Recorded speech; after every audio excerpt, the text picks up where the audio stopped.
Hello, one and all, and welcome to the 183rd episode of the Voluntary Viewing podcast, recorded on May 9th, 2022. On the podcast today, we have Andrew, So Let Me Be, I'll Set You Free, Clark. Hold on, I gotta do some Googling. Also on the podcast today, we have Ryan, tight as a virgin boy, don't get nervous, I'm here to serve you customer service, Holtz. And then, last but not least, it's me, Lucas, Reese's Puffs, the writer. Oh, now I see what the bit is. It's TikTok So trend. let me be, I'll set you free. Oh, I am in misery. You didn't do your part, Ryan. Fucking tight as a virgin boy, don't get nervous. Tight! Greatest mashup of our generation. Good job, TikTok. Nothing else comes out of you. I don't know. I think the September 21st night of September with fucking God, what is it? I don't know the title though. Where are you? Oh God. I'm so sorry. Okay. That's fucking absolutely lit. Yeah, I still well, fair. pull that up sometimes. Huh. And it's "I Miss You" by Blink-182. Mm. Crossing. And I don't even, what is it? Is it just September by Earth, Wind and Fire? Yeah. The September beat, the do do do do do, and then like you're waiting for it, and you're like, yeah, we're gonna have some fun. And then instead of the September lyrics, just where are you? It's just like, oh God. What's with all the spiders? Catching things and eating their insides. My indecision to call you. Oh, God. No, it's pretty good though. Yeah. You're like- No, you nailed it. I just get whinier every time I sing a Blink-182 song. Yeah. Oh, okay. Everyone I'm else. saving that link. I'm saving Yeah. that link for later. Everyone else needs to listen to an absolute bop. Yeah.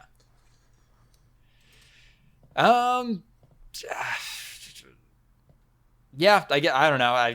Let's just talk about the fucking Bucks game. We're just coming off of that. It's open with it. Great game 3. Love that one. Game 4, could have done without.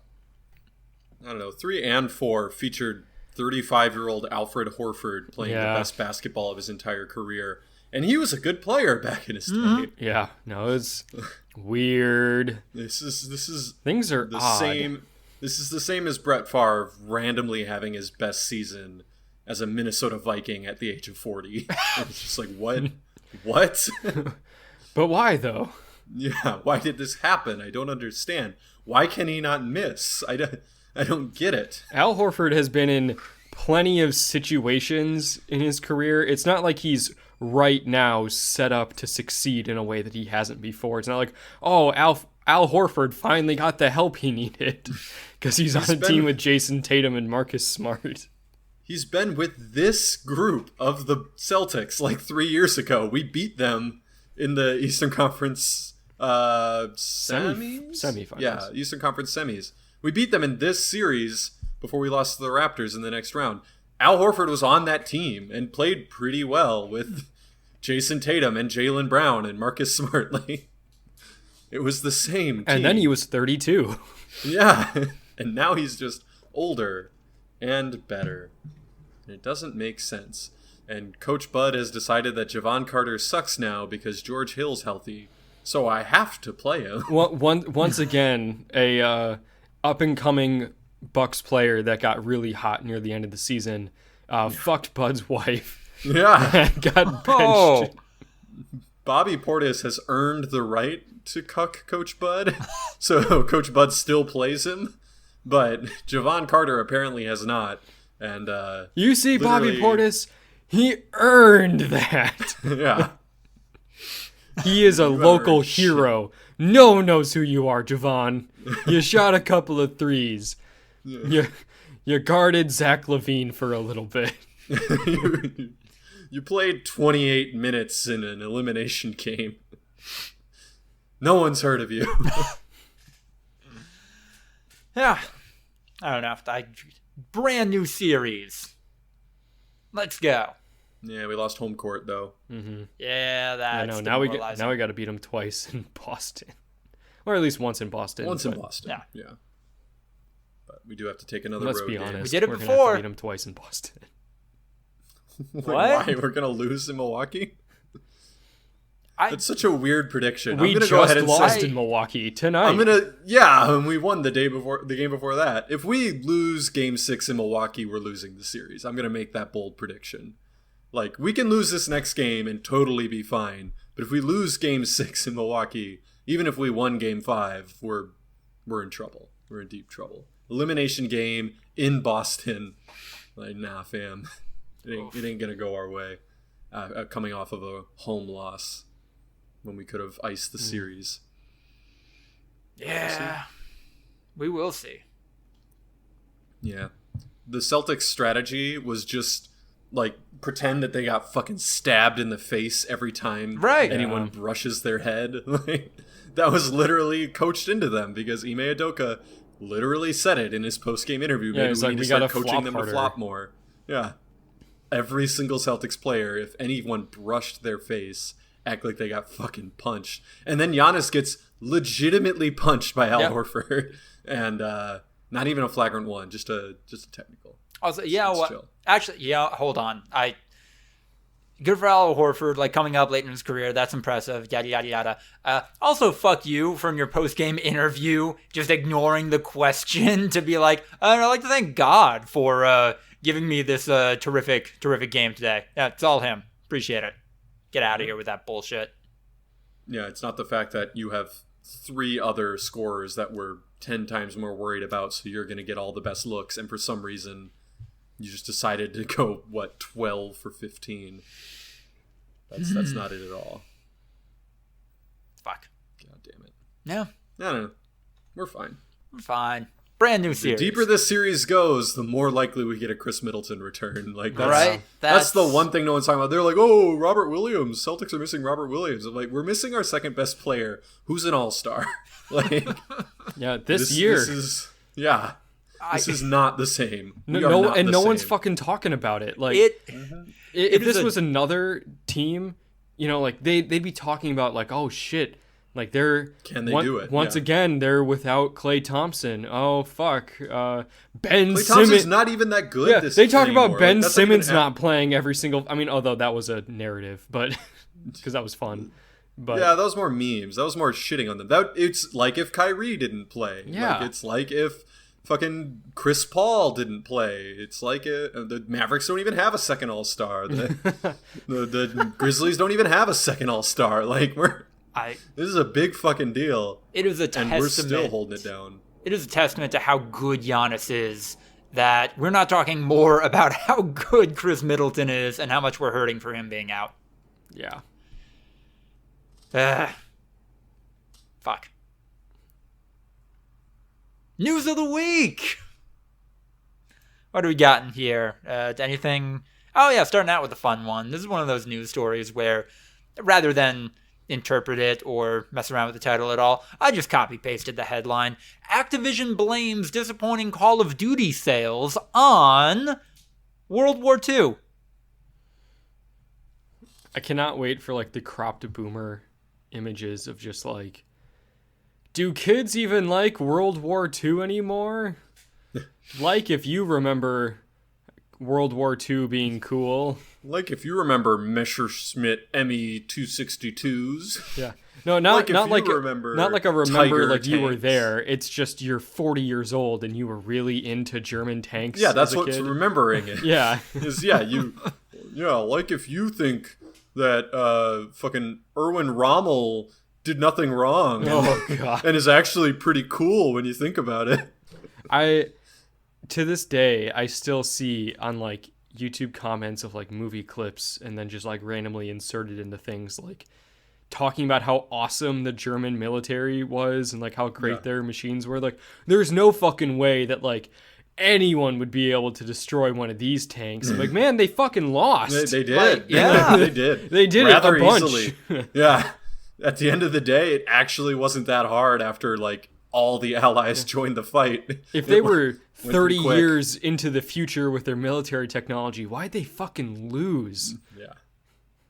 No. And then for me, it's the Rommel shit is always the dead giveaway. If they're giving Rommel the Robert E. Lee treatment, where they're like, he's actually brilliant. He's actually one of the best generals in human history, but just like the Nazis were, like Hitler was too crazy. They wouldn't let him do his thing, and it's like, Well, Hitler right, was too crazy. They wouldn't let Rommel cut loose. What? they wouldn't cut Rommel loose. Let Hitler Rommel kept having to cook. rein Rommel in. If you had a better being coach like, in his corner, if you had somebody who just trusted the system. Yeah. Yeah. You're Fucking going a little hard there, Rommel. Like, Hitler- you know me, Adolf Hitler. I'm like the king of reining it in. Hitler's always like, we gotta establish the run. We gotta run the ball. No one's gonna let Rommel cook. Let Rommel cook. That's exactly where I was going. Listen, Bro, Rommel. sometimes you just gotta let Rommel cook. Don't coach yourself out of the game, man. Listen, Rommel. You're the LeBron James of pulling a Hitler, but I'm actually Hitler. So take it easy for a second. I don't know. It is a fucking weird press release from Activision. Because, yeah, like, they're not really, when you read it, they're not blaming it on World War II. They are saying they fucked up. They are saying, like, yeah, that was dumb. We shouldn't have done World War II. Yeah. It's just like, it's, if you didn't look at it as them taking the blame, it is a funny, like, yeah, boy, World War II was a bad choice. Whoever chose that was stupid. Doesn't see the irony. They have been promptly fired. Replaced. So, like, and I know they have to keep doing this because nobody is going to pitch that we're not going to do a Call of Duty. We're not going to sell another Call of Duty game again because nobody wants to not get paid $60 for every sale of a Call of Duty game, but we don't need another campaign. If Activision-Blizzard just wanted to put out like an updated version of their most popular multiplayer games and Warzone, that's it. That's all we need. Like, Which they're ad doing. infinitum. Like, yeah. That's happening. But also, they did that with Black Ops 4 or whatever. There was no campaign. It was just multiplayer and zombies and that weird battle royale that nobody liked. And people fucking hated it. Nobody played that game. Yeah. No, some people... I feel like it's the same thing as, like, kind of what happened with Battlefield, where it's like, it doesn't feel like a fully fleshed out game unless there's a campaign. Even if, like, yeah, the campaign isn't good and, like, no one really cares that much about it. Or if they do, they play it once and then completely forget about it for the rest of their life. Right. You know? Mm-hmm. Yeah, it's kind of like the campaign establishes the reason for the setting and tone of the multiplayer, and that's kind of the biggest contribution it has to the game. Mm-hmm. Because, yeah, if it was just a multiplayer game and the maps were generally World War II and the weapons were generally World War II weapons, it's kind of like, what's the point? Why is it like this? Oh, it's like this because of World War II. But it's weird. It's dumb. Can you imagine if they did alternate history World War II with, like, jetpacks and shit? Like Wolfenstein? Yeah.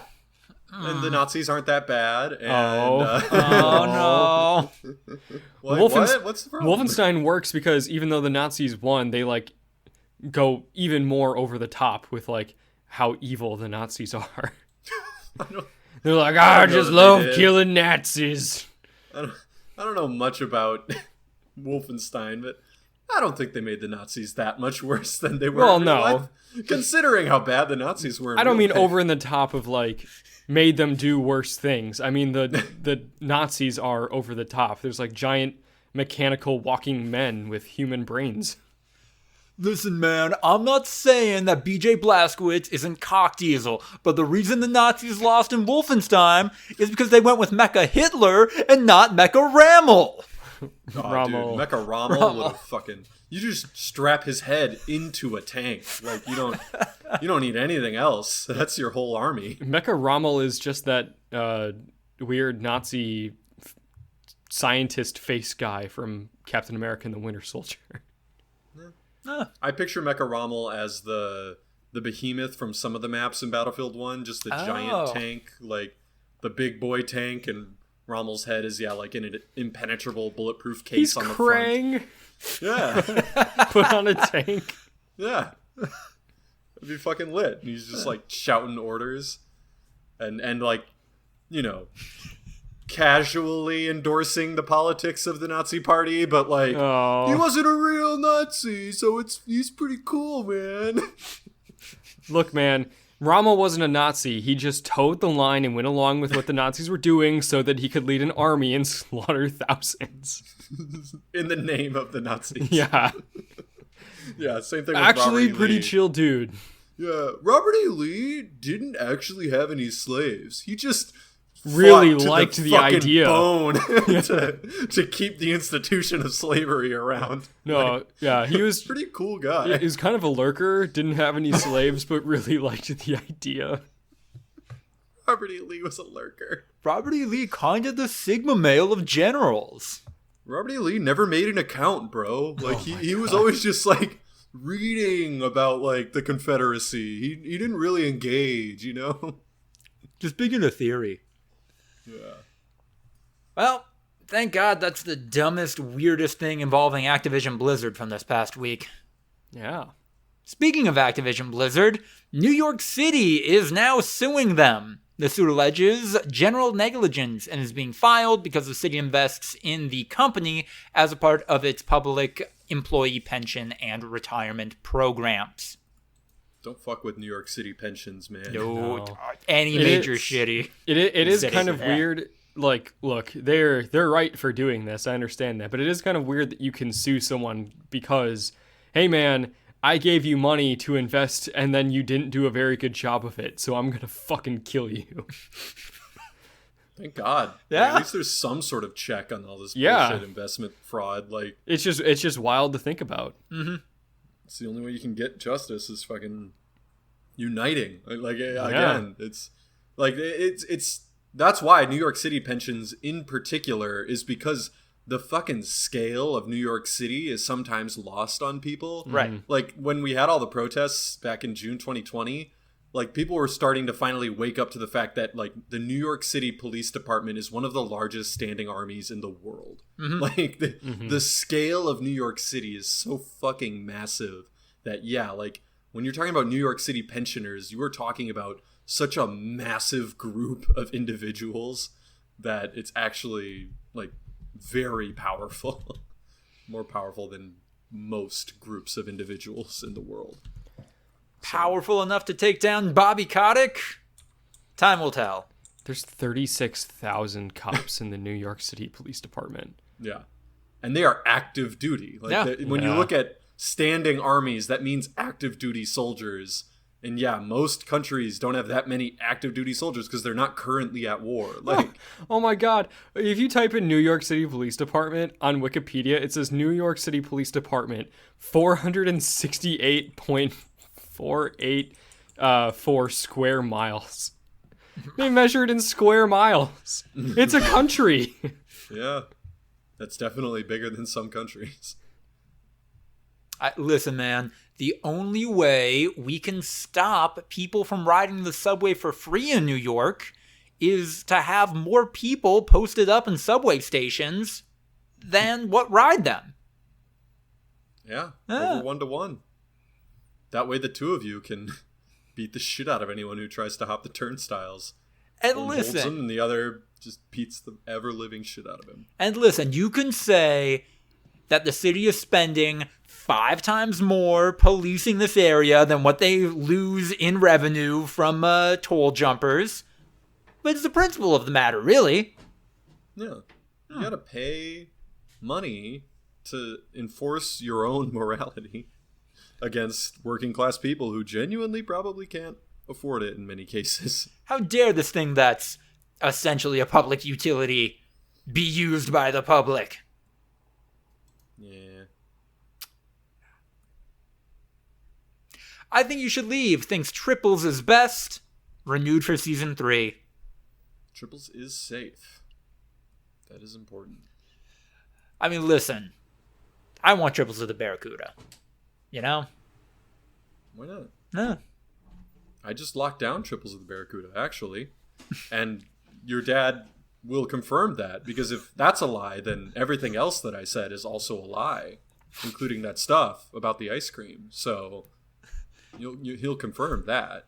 That's right. I have Triples of the Barracuda, Triples of the Roadrunner, and my wife didn't leave me. And I don't live in a hotel. And he doesn't live in a hotel. Bob Odenkirk. What a legend. Gotta watch Better Call Saul. Oh, My God. I saw Barry's on this planning document, and y'all, I'm behind, fam. Oh, shit. Oh, you didn't watch it? Nah. I'm behind. It's too much shit. Yeah. Overload. We went from having, like, no TV to all the good TV at once. Yeah, I'm gonna need some more recommendations from you guys. Oh. Jesus, dude. I am currently watching 5 shows at once. Damn. Better Call Saul, Atlanta. I finished Severance. Oh, okay. Check that off at least. So Okay. 4. Barry, Under the Banner of Heaven. And then Hacks is coming out soon. Hacks season 2. And then Ozark. I still kind of want to catch up on now that it's at its series finale. So, fuck, man. It's impossible. Ozark is the one with the main guy from Arrested Development, right? Jason Bateman, yeah. Jason Bateman, yes. I knew it was The one of the star of Jasons. Identity Thief featuring Melissa McCarthy. Oh my God. I don't know. Well, we're doing weird polls. I mean, actually, is it fair to say that Jason Bateman is most well known for Arrested Development, or is that a me thing? Arrested Development was a cult success. Oh, okay. Like, Arrested Development got canceled multiple times. That's fair. It was never unbelievably successful. But yeah, I think his modern movie career has probably dwarfed all that. Okay. Yeah, fair enough. He was the voice of Nick in Zootopia. I'm trying to remember who Nick is. That's the fox. There's a fox Is it really? in... Oh! There's Oh! a fox in Zootopia? Yeah, I- man, it's the fox. It's the rabbit and the fox. The fox, literally?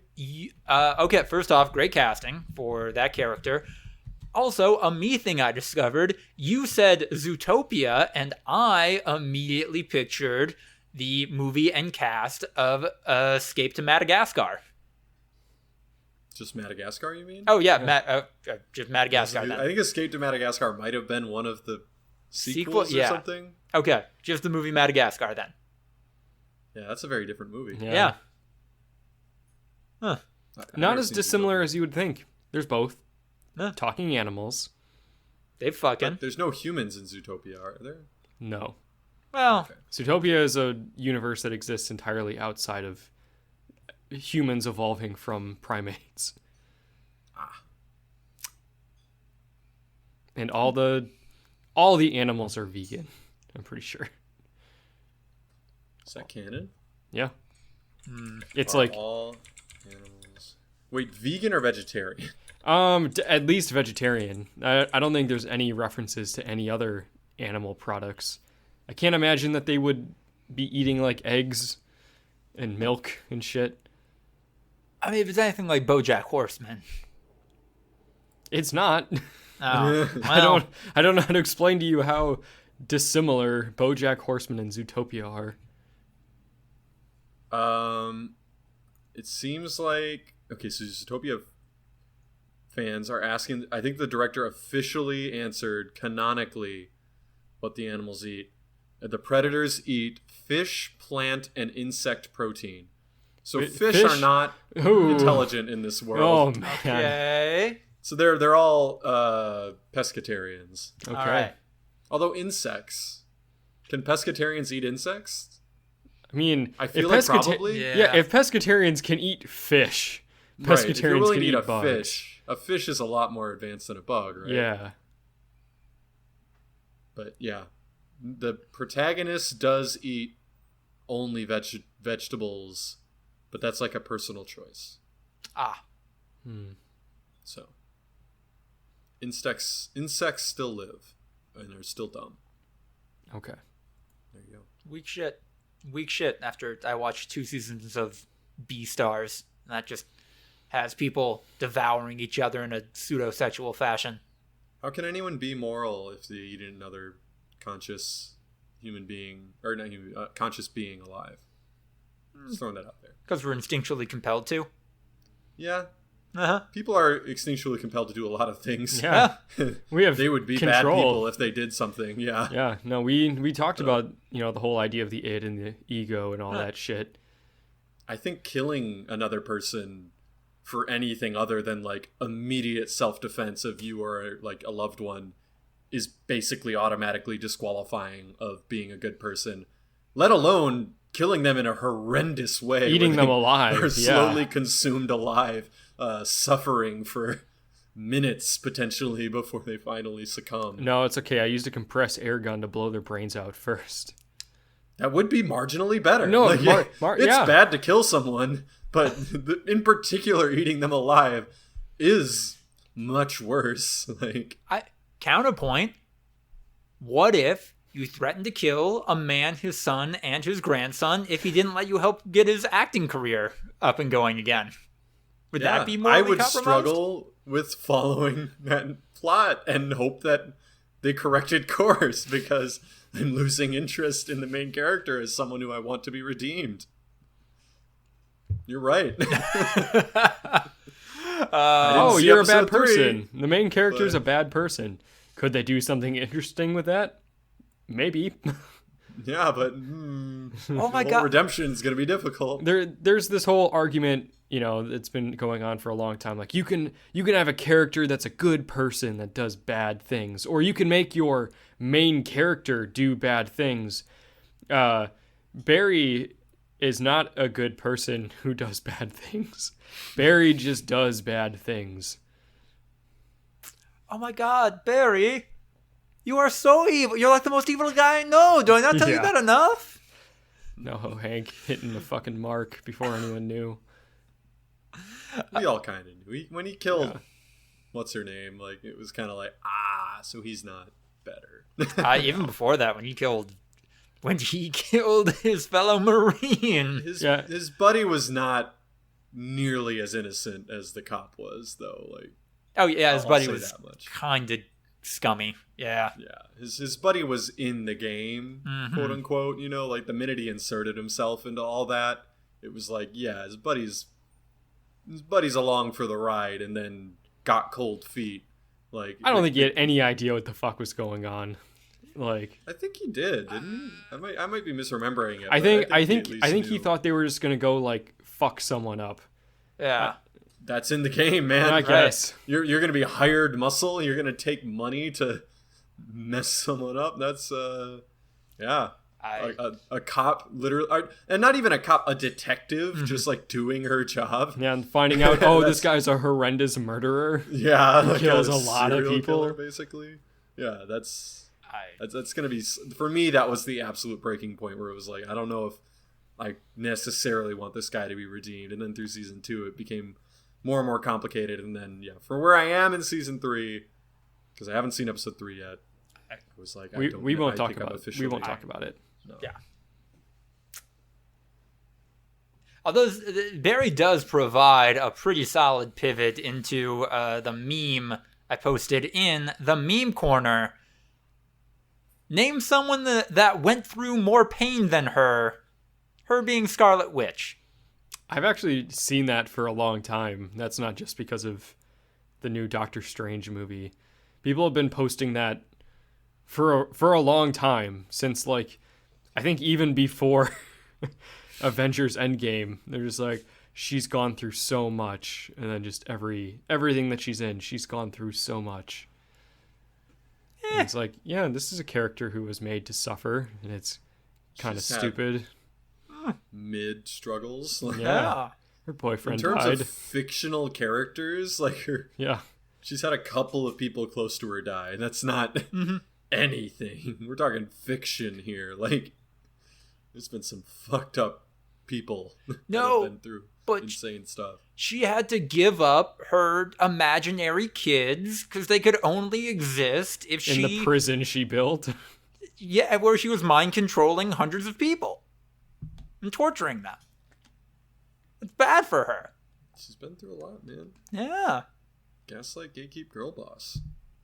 I mean, is it more than, say, any random character in, like, Metal Gear? I don't know. I can think of people who have had That's it where worse. you want to go. Yeah, I was going to go with, like, the Bible. I'm like, I feel like there's, like, at least a dozen people that went through more in, like, this old-ass, boring book that, like, definitely reined it in terms of some of the stuff. Yeah. Yeah. Metal Gear is my Bible, is what I think we're implying there. Metal Gear is the Bible. Yeah. Lucas isn't an atheist. He just believes in the teachings of Hideo Kojima. All I'm saying, Raiden, yeah, he was a child soldier. That's a step or two up than what Wanda Maximoff had going on. She was also a child soldier. Look, I don't want to defend. Wait, where? I don't want to defend When? this Marvel bullshit, but that was in WandaVision. Like, her and her brother were like radicalized because their parents got bombed by the Americans, and I think they. Oh, I didn't think they. I just thought they're like home and got fucked up, and their parents died because of a war. Yeah, and then they volunteered to like be experimented on and given superpowers to fight the Americans. Oh, okay. I didn't. Yeah, that's kind of the ultimate child soldier when you think about it. Yeah. Huh. Look, a child soldier Child doesn't have super to be soldier. like a 12-year-old with an AK. It could be Master Chief. Master Chief was a child soldier. Another character who's had it worse than Scarlet Witch. Master Chief pretty definitively has had it worse. I think it's probably gendered, right? Like, we need to probably find some women that have been through worse. Sansa Stark. Yeah, there we go. Any woman in a Sylvia Plath book. Oh, sorry. I thought you were just going to say any woman. Ever. Any woman, asterisk, in a Sylvia Plath book. Scarlet Witch has actually had it easier than any woman in history. Any woman is a great Cards Against Humanity card. Just any woman. Great for a million different prompts. Yeah. Damn. I'm writing that one down. That is the front runner for title contenders right now. Any woman in a Sylvia Plath book. Yeah. Okay, I think we are now headed into the breakouts. First breakout is a group chat. Take it away, Andrew. Yeah, you're right. This is more of a group chat. But we've already covered the group chat stuff, so. I watched Chernobyl on HBO Max thanks to the patronage of a man who won't be named. And I have to say that I like it. Otherwise, the bad man will take HBO away from me. I don't think that was... Look, I'm just playing devil's advocate here, but I don't think the bad man ever stipulated you had to like Chernobyl, just that you had to watch it. In an unrelated note, I need to go change some things. I need to alter some passwords. No, like I'm just joking around. Like I did actually really like Chernobyl. Well, let me rephrase that. Chernobyl was really good. I fucking hated it. Oh. Not because it's bad, but because Chernobyl is about all of the things that I'm afraid of most. And so watching it was very uncomfortable for me. But no, it's a very good show. The tension is just through the fucking roof throughout the whole show. It like never drops that. It's so good at just like, oh my God, what the hell is going to happen next? Talking about this event that happened 50 years ago, and we all know what happened next. I mean, wait, did Ukraine ever reclaim that territory from Russia, or are we still not totally sure? Okay, yeah, they did. Cool. Yeah, they did. Yay. Russia never really reactor, had though. it. Oh. I think a different nuclear reactor was... Yeah, no, taken over, Russia though. did take over. I don't know if they got that one back or not. Like an actual functioning one. Yeah, the one that supplied like most of Ukraine's power. Yeah. Just classic. But yeah, no. I agree. The invisible horror angle of radiation is absolutely terrifying. Yeah. It's like brain aneurysms are like just shit that you literally cannot possibly control, and even if you took every single correct step, you would still succumb to it. Like, Yeah. No, and stuff. it's just like, we're gonna die in 5 years. And that was in like the first episode. Yeah, the people on the bridge of death. Yeah. Damn. Like when they're all just playing in radioactive snow, and it's just like, Stop. those people all dead, huh?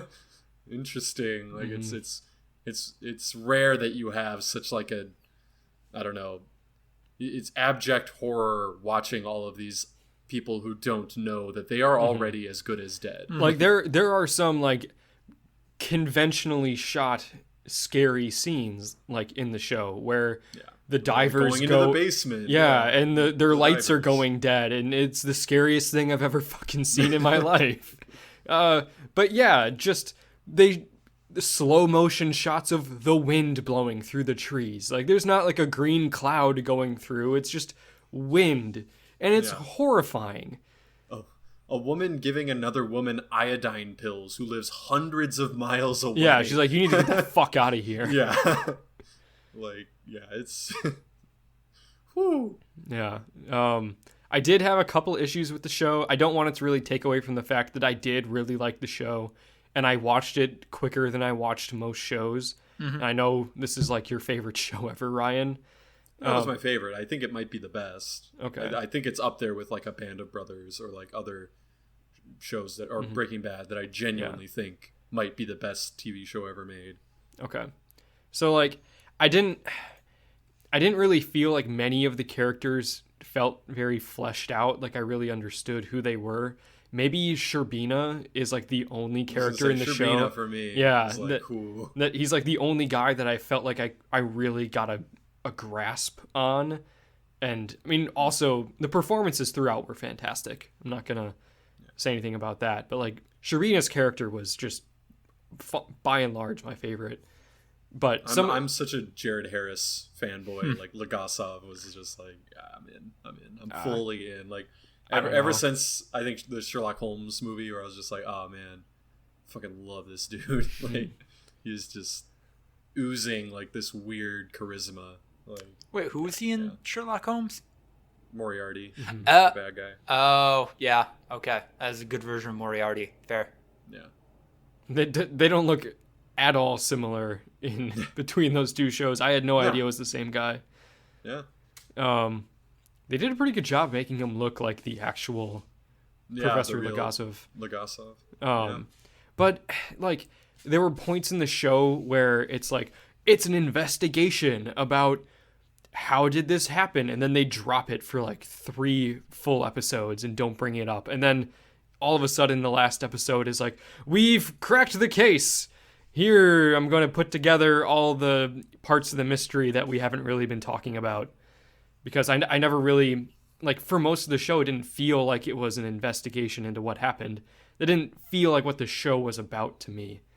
Well, that's like why they were there. And then there's a time jump because everyone wants to see the event, you know? Like, you have one of two options as a writer there. You lead off with the thing everyone's coming for, which is the giant fucking explosion and like the lead up to that event, or you kind of start with the immediate aftermath. Well, no, he started with the aftermath of the very end of the show. He started with Legasov hanging himself. Yeah. I mean, Saturn waste away due to cancer. Yeah. I don't know, man. Did you really expect subtlety from the guy who created Scary Movie 4? God. I hate this shit. He did not create Scary Movie 4. He did not create The Hangover Part 2. Like, screenwriters are not television show creators. Like, I'm sorry. They write a script and it is then out of their hands. I'm sorry. The guy who penned Scary Movie 4 and The Hangover 2. And again, if you know what that means, you know that a writer has basically zero impact on how good a project is. Yeah.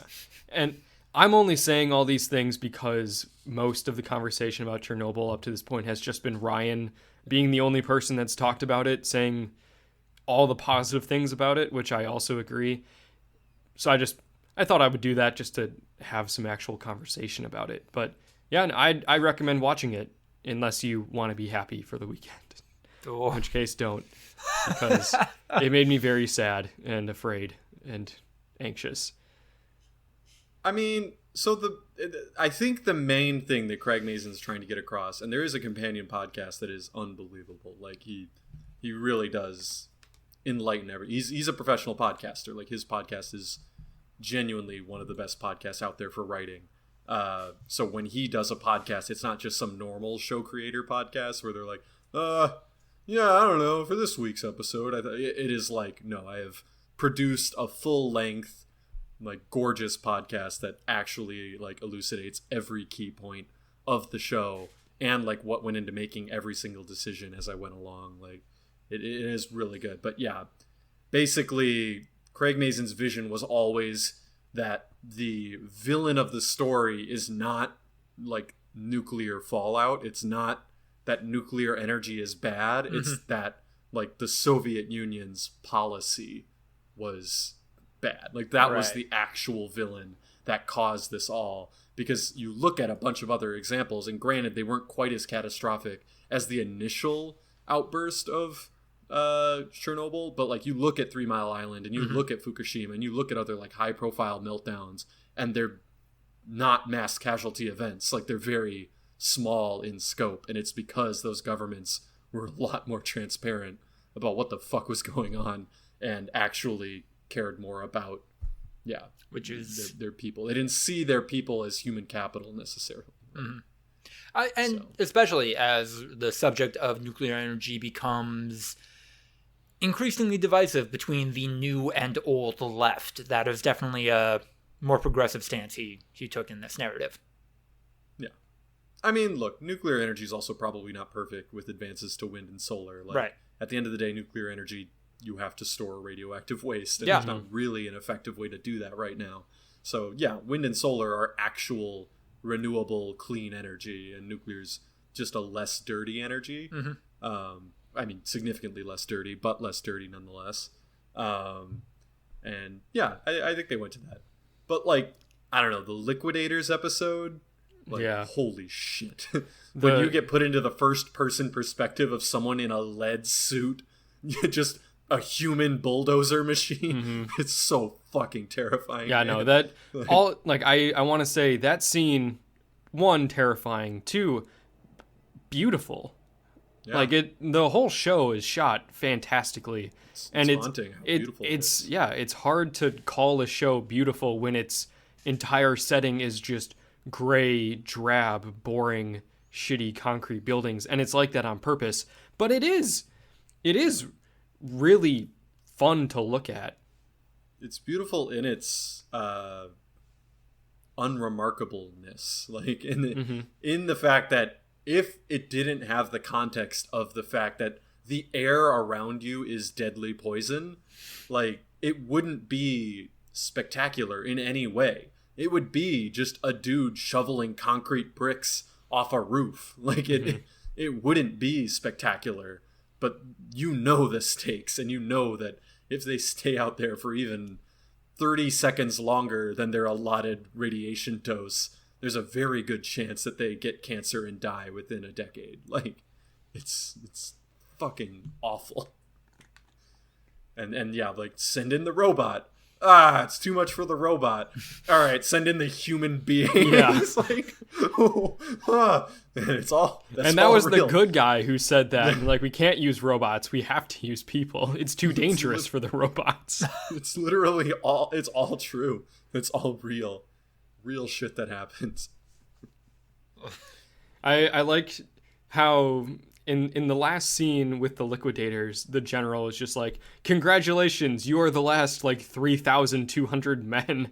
Oh my god, how many were there? How many people went on that goddamn roof to shovel off a couple of spoonfuls of rock?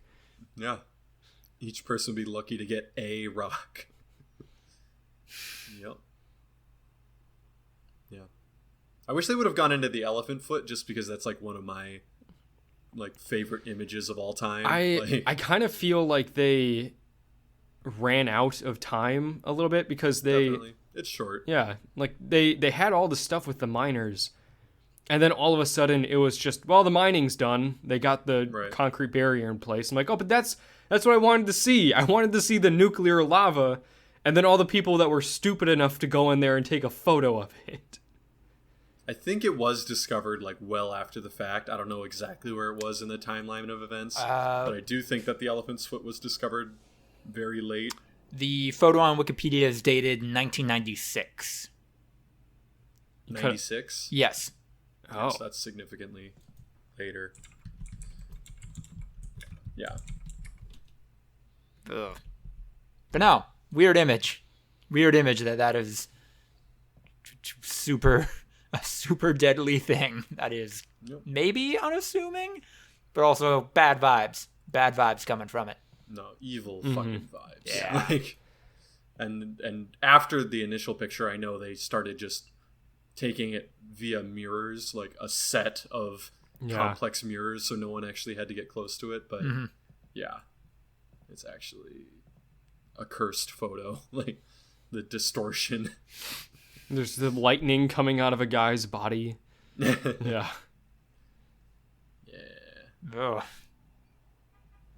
Fucked up, dude. I'm gonna pivot to something unrelated and much softer.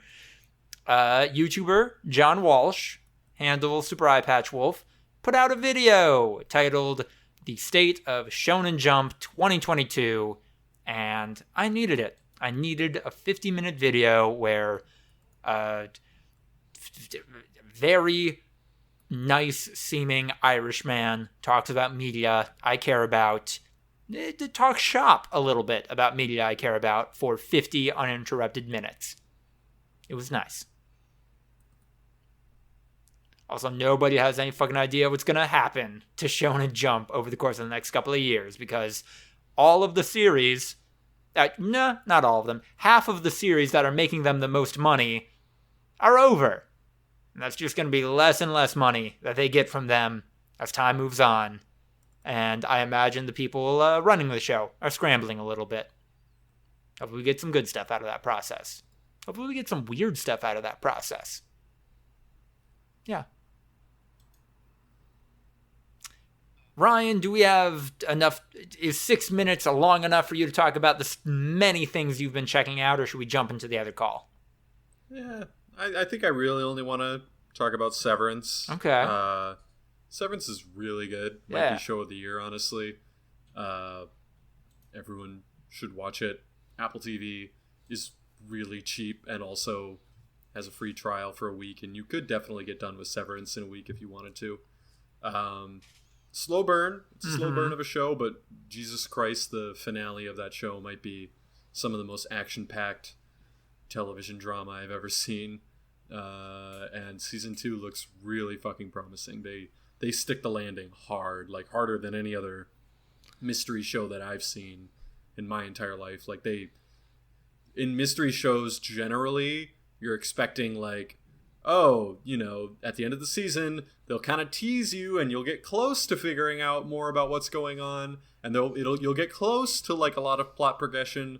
But Severance was kind of setting up for that tease, but nah, it like fully delivered, like, and the progression is going to be real to the point where it's almost, people are worried that it could go Westworld mode. Oh. And like Westworld did a similar thing where they delivered hard on the plot progression at the end of season 1, which actually kind of spelled its doom because it then had to take a completely different direction in season 2, which didn't line up with fans' expectations in the same way.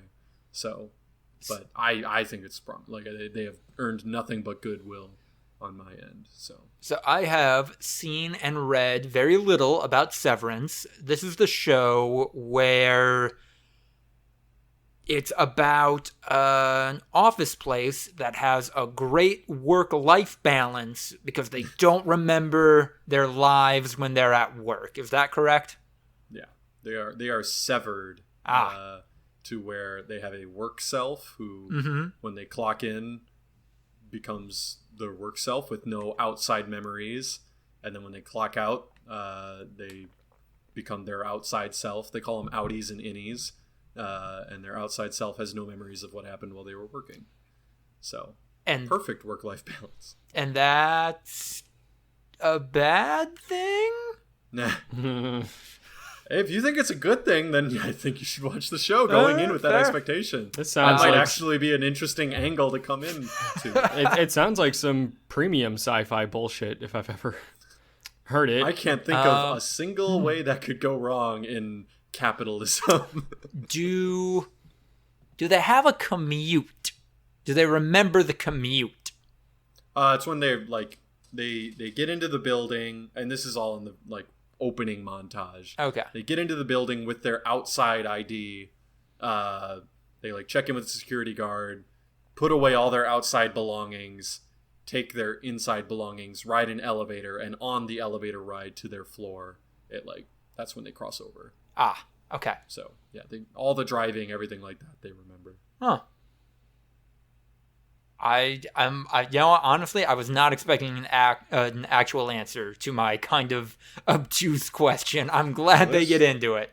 There's plenty of driving. Okay. Plenty of driving. Rad. All right, then. I think we are going to jump into the other call. I talk about the rest of my nonsense, and then we probably vamp for a little bit. So, interesting fact about the elephant's foot. Mm-hmm. They shot it with a gun just to see what would happen. And while I can't think of any scientific reason that would be bad, I can't think of a single reason to think that's a good idea. I kind of understand the instinct. I kind of understand the I instinct would want to of shoot it. this thing. Because you hate it? Sure. No, if I had a gun and there was a giant pile of molten radiation, my instinct would be to shoot the elephant's foot. But that's bad that they did the thing that my instinct is. Yeah. There's scientists and researchers agreed with me on my first instinct, which I would probably try to override and be like, no, that's what? I imagine the control room where they're trying to assess what they're going to do with the situation, and it's just 4 guys in lab coats shouting, "Oh fuck, what the hell is that? Kill it," but doing that for 90 minutes and then calling in an order to shoot it. I mean, why not? Right? You can't really take out your anger on something unless you shoot it. Yeah. It's true. That sounds like a sound decision-making process. And speaking of, I think I might be a bad leader in triangle strategy because, oh boy, I've had to make some big decisions and I don't know if they were the correct ones. So when you let that whole village of people die, that wasn't a big deal? So I'm currently fighting to keep them from dying, but what happened is that things aren't going great with the nation that invaded the one I live in. But hey, a dude who's high up in the government of a neutral nation was like, "Hey man, you deliver this illegal salt for me. Maybe I help you out." And then I had the choice. All right. Do I become a drug mule and have my people die working as drug mules? Or do I report this guy to that other country? I decided on the latter. Things worked out. He's dead now. But then this neutral country was like, "No, we can give you military support. But you're kind of providing sovereignty to this oppressed ethnic group that we don't like. So, you want our help, maybe you give us them." And everything works out. And I am now faced with the choice of, do I just kind of waste all of those previous efforts, or do I sacrifice an ethnic minority to slave labor? I think in a time like this, Lucas, you should really ask yourself, WWRD, what would Rommel do? Do I let our Lord and Savior Rommel? Yeah. Do I let this group be ethnically cleansed, or do I not let that happen? A quandary. like, I know triangle strategy, it sounds like it's maybe different from mainstream video games, but, like, I don't know. When the choice is, like, enslaving an ethnic minority and something else should, like, video games, I feel like, always try to get you to pick the something else. Unless you're, like, RPing a bad guy. Right. Like, or the choices are ethnically cleanse one of two groups. You have to either enslave this group or that group.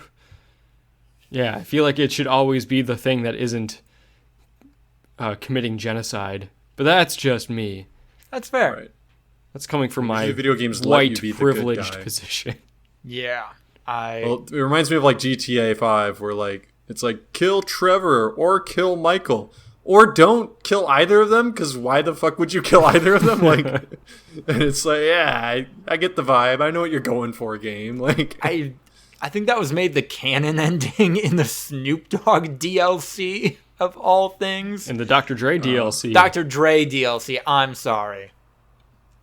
I mean, yeah, because, like, 90% of players chose it, because why the fuck would you kill off one of your main protagonists? I remember thinking before I chose, like, oh, is this like a weird thing where, like, one of them's going to die regardless? Either I choose to kill Michael or Trevor, and if I choose neither, then Franklin's going to be the one to die. But it's like, oh, but I don't get to make that decision. That's just going to happen. So I'm going to kill neither of them and see what happens. Yeah. I made the decision. I'm going to protect this group. I am paused in the middle of that fight right now as we record this podcast. But, yeah, no, in a lot of other games, it seems like when they do give you an out for this stuff, when you make the morally correct decision, and then things just kind of work out, that's set up a little bit. In this game, it's not. So I feel like the writing is either going to continue to get better and better, or it's about to nosedive, where it starts doing some ass pulls to validate my decisions. Yeah, so it's going to be much higher or lower on triangle strategy by this time next week. We'll be standing by Yeah. to see with bated breath. Thank you. I got a lot of stuff going on this week, but all I'll be thinking about is, I wonder if triangle strategy is gonna make Lucas's top tens. We'll see. Top spot? No, this game's not better than Elden Ring so far, but I feel like this might be a year where the top spot's pretty clear cut and dry. Yeah. I can't imagine us putting anything other than Elden Ring at the top. Well, first I have to play Elden Ring. That's true. I mean, I'm not going to play Elden Ring, and I'm sure I will put it at the top. Like, if someone proposes it for number one, I'll say yes. Like, it's far and away the number one game of the year. Again, I'm going to go Lord Varys and be like, this is good for the realm. For the sake of the list. I want a good list. I don't want to be fucking idiots. I was thinking about Elden Ring this week, mostly because my roommate Ian's playing it. There are like 5 Jesuses in that game. And I respect that. The more Jesuses, the better. Yeah. That's what they always say. You got the woman who's just basically Jesus. You got Dragon Jesus. You have her 2 Immaculate Conception kids who are kind of both Jesus. And then you have, like, 6 other Jesuses who are basically the same character, but therefore a bad god, so... Yeah, Bad God Jesus kinda sounds like a sick-ass band. Bad God Jesus. When you say that, I'm imagining that there's just, like, 5 versions of Jesus Christ nailed to the cross, but just wearing different Fortnite skins.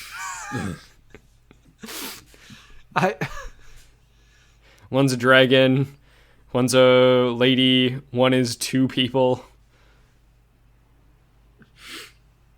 One's Rick Sanchez. One's Superman.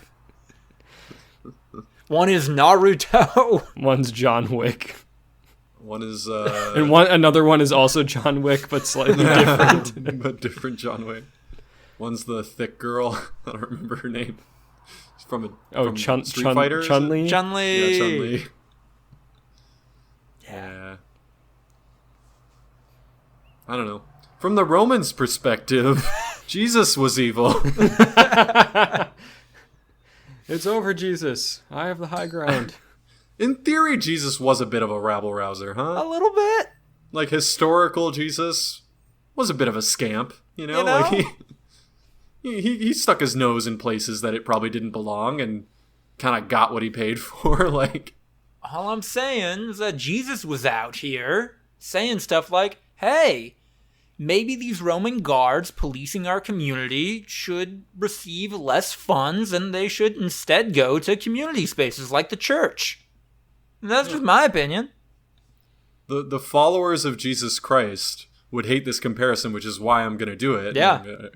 They might make this exact argument about a group that they don't like very much, but I'm not saying that Jesus deserved to be crucified and killed, but like he was asking for it. Like he really put himself in that position when you think about it. So, and it's a terrible thing, but listen, you know.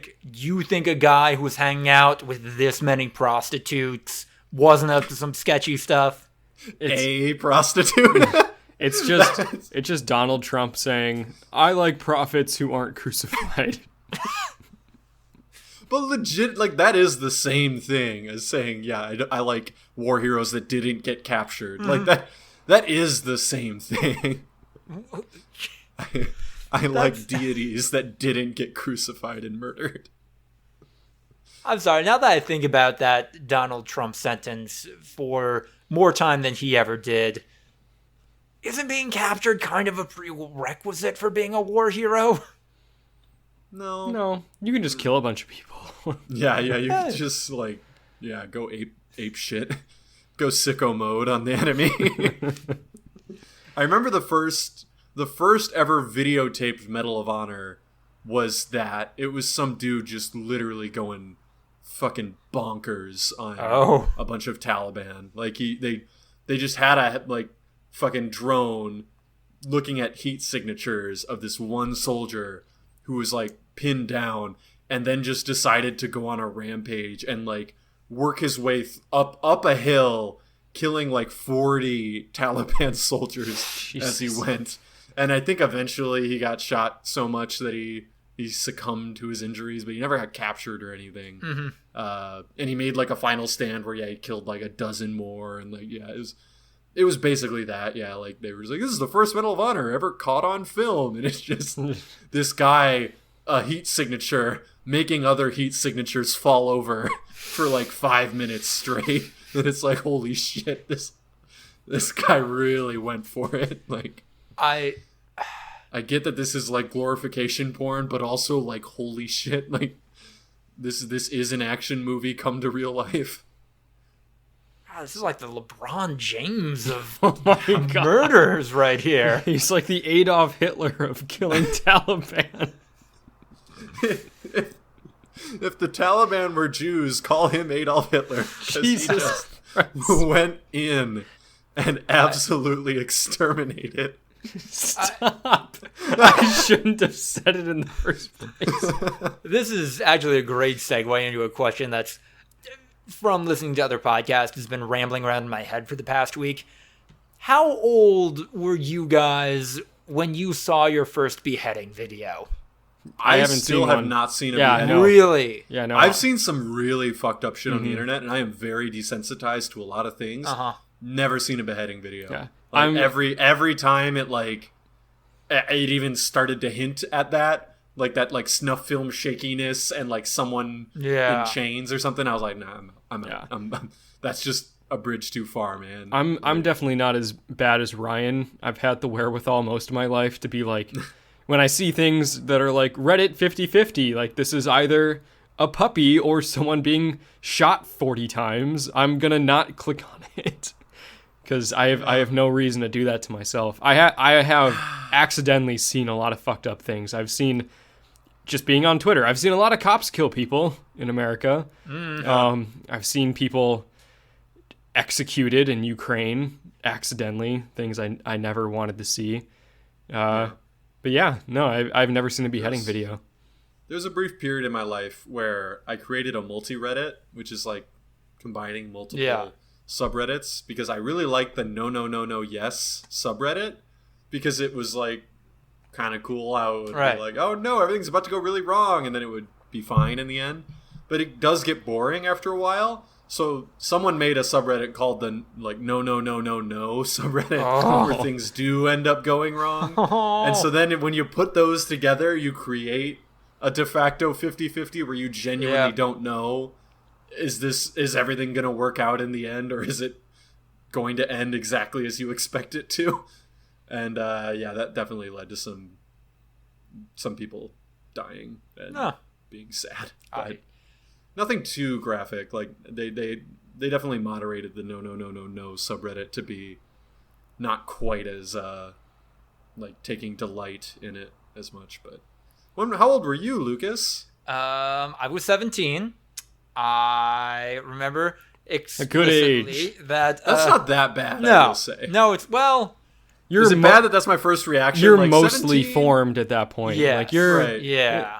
You have the emotional capacity to deal with that. Probably not super healthily, but like, but like that's probably not permanent scarring. if you're 40 years old and you see someone die for the first time, it's not a good time for you. Yeah. Like if there's 17-year-olds out there that witness beheadings live for the first time. Like, that's not that bad. But yes, anyway, go on. But I saw the fucking SourceFed cast do a Reddit 50-50 video, and I'm like, oh, that seems fun. Let me check that out. And then I realized why doing Reddit 50-50 is just a garbage way to spend your time. I don't know. I bring that up in the context of I didn't see like horrific graphic shit until I was a late teenager, and I realized now a big part of that is because I didn't have broad unsupervised access to the internet until I was 15, I guess. Kids today got no fucking chance. No. You got kids showing each other beheading videos on the bus, and that is an entirely different world than the one I grew up in, and it's a little scary to me. Yeah. You can't like do it properly. You can't raise your kid without technology. They're gonna be a fucking Luddite. And right. They're gonna be an outcast. That's the world we live in right now.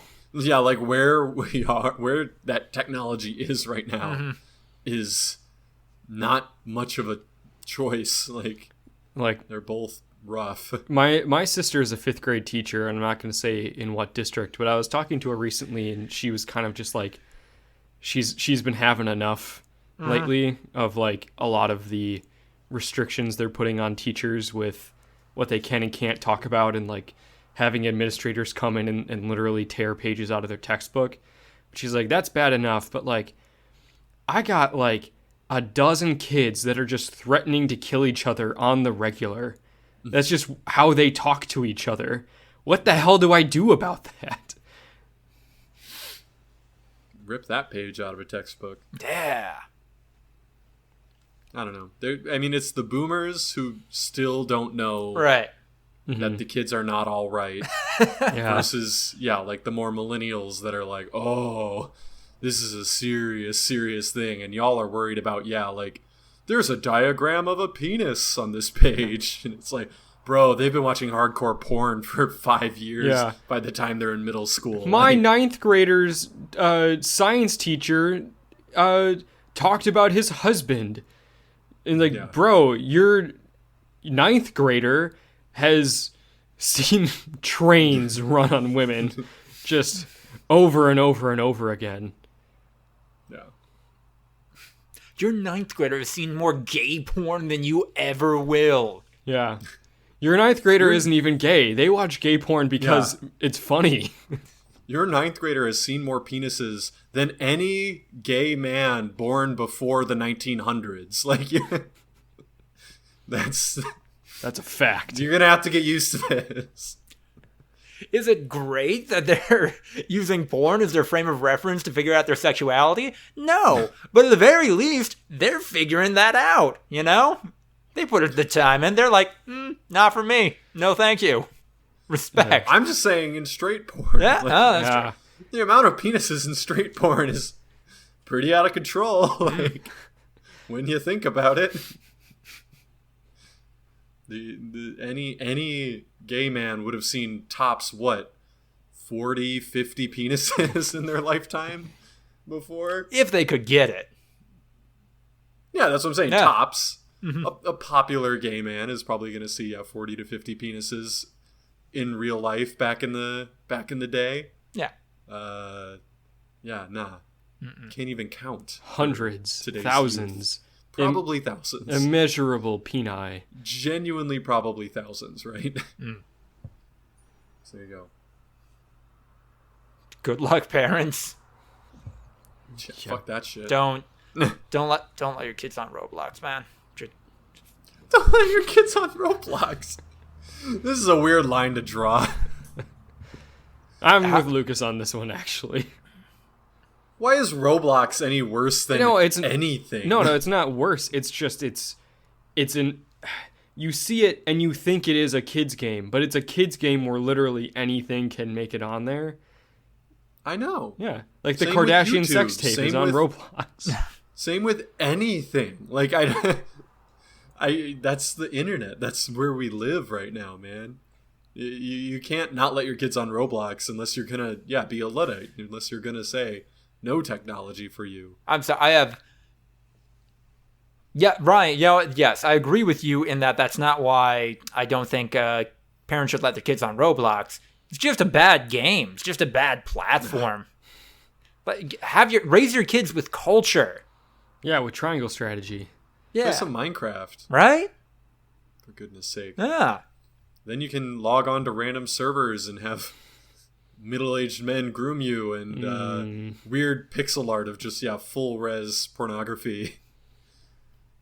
As it should be. I don't know. As we grew up with. That is a rite of passage of the late millennial, early Zoomer. Pixel art pornography on Minecraft. As it was, so it shall be for the next generation. I still think we grew up during a weird time. I think we grew up in a period that involved a lot of political shifts, and Everyone post-boomers basically grew up in a weird time. Yeah. that's fair. And even boomers had the fucking hippies. Like, Yeah. really anyone post... No, because the silent generation had World War One, and then the greatest generation had World War Two. Like, Yeah. really anything post-1900. Yeah, I mean, even, like, A weird time. move away from, like, geopolitical shifts. Like, that's big enough. But, like, you had people that went from, like, I was born, and I lived for the first 40 years of my life in one town, and now I'm 50 years old and I drive a car. Like, what? Yeah. That's fucked. The Shawshank Redemption, when Brooks gets out and writes his letter, and he's like, I saw an automobile once when I was a kid. Like, Now they're everywhere. And now it's just fucking hundreds and hundreds of cars everywhere you go. Like, yeah, he was put in prison when cars weren't really a thing. And when he got out, they were literally ubiquitous. Every person had a car. That's gotta be weird. Kind of want to shoot up this grocery store and cause trouble for the manager, but I'm too old for that nonsense. Ah, Brooks. Ah, You scamp. he was here. And thank you all for being here with us in the 183rd episode of the Voluntary Viewing Podcast. If you like what you heard, like, comment, subscribe, etc. Check us out on Instagram, YouTube, and TikTok for highlight clips. ActBlue link in the description to help some great progressive causes. Please support us, either through the Anchor Podcast platform or on Patreon, where you can join the likes of the terrific Tiffany Cole, Sucky Badger, and sensual Richard Nixon.